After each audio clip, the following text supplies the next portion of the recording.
Hi, I'm AJ, and the Black Hat's back.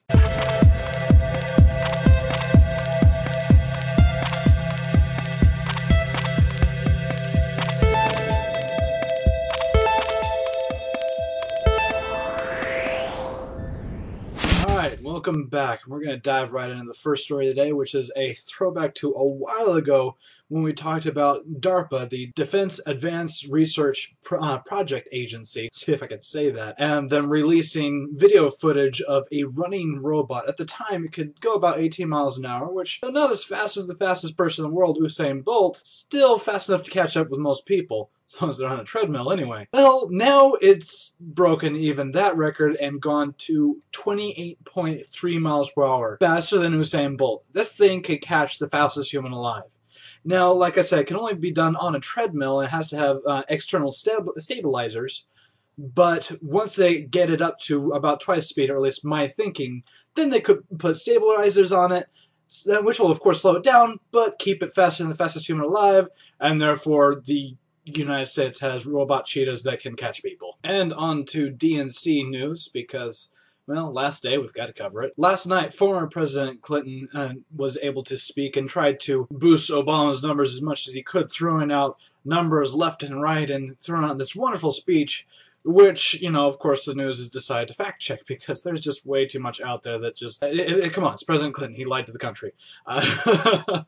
He goes through such things as Clinton saying it was the inflexibility of the Republicans that has stalled the government. And really, it's the inflexibility of both sides. The fact that both are extremists and just really aren't bending to each other that's the problem, which I fully agree with. Anyway, he goes further on. Check out the article. It's got a lot of things going for it. Yeah, sorry, former President Clinton. I still believe you're a liar. And further on, if you are a conservative radio news host, don't expect to get anything done at the DNC this year. For the first time ever, the Democratic National Convention has, well, made things a little bit more selective on Radio Row. Basically, if you are conservative and have any kind of leanings towards the right at all, you've been banned. This is just scary to me. This is selection of press. This is restriction of free speech. Scary. Of course, when DNC delegates are saying things like, let's ban corporate profits, I can see why they wouldn't want anybody, you know, with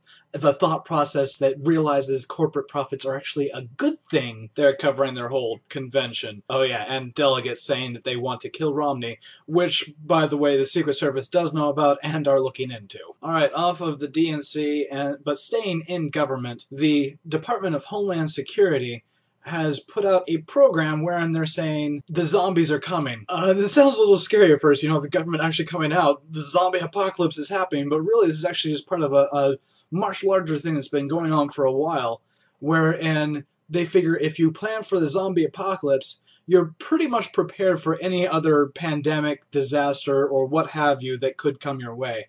This is actually really cool. I've been through a couple of them. Tune into it, and if you can find any that's coming near you, or just really get ready for a zombie apocalypse, because who knows what might happen. Speaking of being prepared, a congressional freshman, namely Andy Harris of Maryland, was recently prepared enough that he was able to save a 2-year-old's life. Now, what happened about a week ago is he was driving along, saw a bunch of cars at the side of the road, decided to pull over a bit, didn't see anything wrong with the cars, but noticed there was a child on the ground without their shirt on.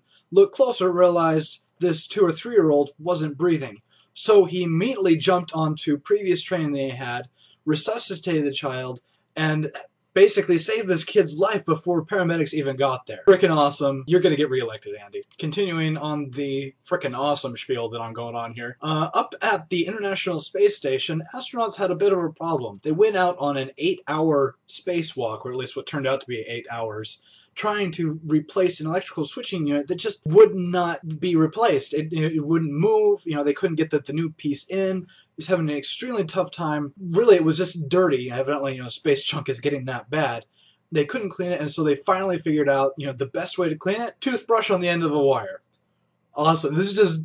It took 2 astronauts and a room full of NASA engineers to figure this out, but, I mean, come on. This is amazing. When a hardware store is, like, literally months away, you have, like, an hour to fix this. What do? MacGuyver. Now, this next story may sound a little familiar if you watched our show before. I will point out the differences, mainly the fact this is an actual law that we're going to be talking about, and it's not in our country. So over in Brussels, Belgium, they have decided to put a fine on offensive language. This actually covers anything from, well, curse words to sexually harassing somebody in public. This, I'm actually kind of leery about it. People are saying, yeah, this is a good thing. At the same time, it is a restriction of free speech.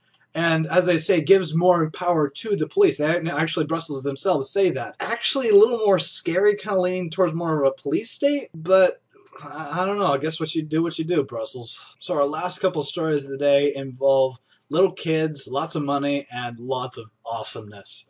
First one out of the state of Maine, wherein a little girl was walking along with her mom outside Sam's Club, saw a purse with $4,000 in it, along with a bank card and a couple other things, and was immediately like, "Mom, we need to return this." Now, her mom was a little hesitant, simply because her daughter did have a lot of hospital bills. She has to go to the hospital like once a week at least for asthma. But this little girl's like, "No, need to return it." They did absolutely everything they could. Turns out it belongs to an old Cambodian couple who were actually saving up that money for a trip back to their home country and had actually survived massively deadly regimes. So just absolutely wonderful. Not only that, Ra and Sa Rim's daughter told her teacher what had happened. Teacher told local newspaper. Local newspaper interviewed this girl that returned the money, who had said that after, being prodded a while, that she would like to go to a Justin Bieber concert. The bank that owned Ra Rim's card read the newspaper and was like, "We can do something about this," and is sending her entire family to a sold-out Justin Bieber concert. I feel sorry for the dad, but awesome rewards come to people who don't expect it. And our last story of the day is one that shows really the unselfishness that can only be displayed by a child. At least I think so sometimes. Little Wyatt Erber, about 8 years old, recently won a scavenger hunt sponsored by, well, a bank actually, and won $1,000. And his first thought was, "I need to donate this to my next door neighbor's daughter who has leukemia." Now, this wasn't just, she's sick, I need to give this money to the family because they need it. He actually knows a lot about cancer. He had researched it and knows exactly what she has to go through. In fact, he looked at his mom, so I'm going to start tearing up here, and said, "How many chemo sessions will this cover?" Now, a local charity heard about this and actually matched his donation, along with other people who have sent money to it. But this is absolutely amazing. I mean, who would win $1,000 and immediately think, "I need to donate this to somebody who really needs it"? Anyway, thanks for joining us once again on Extraordinary Times.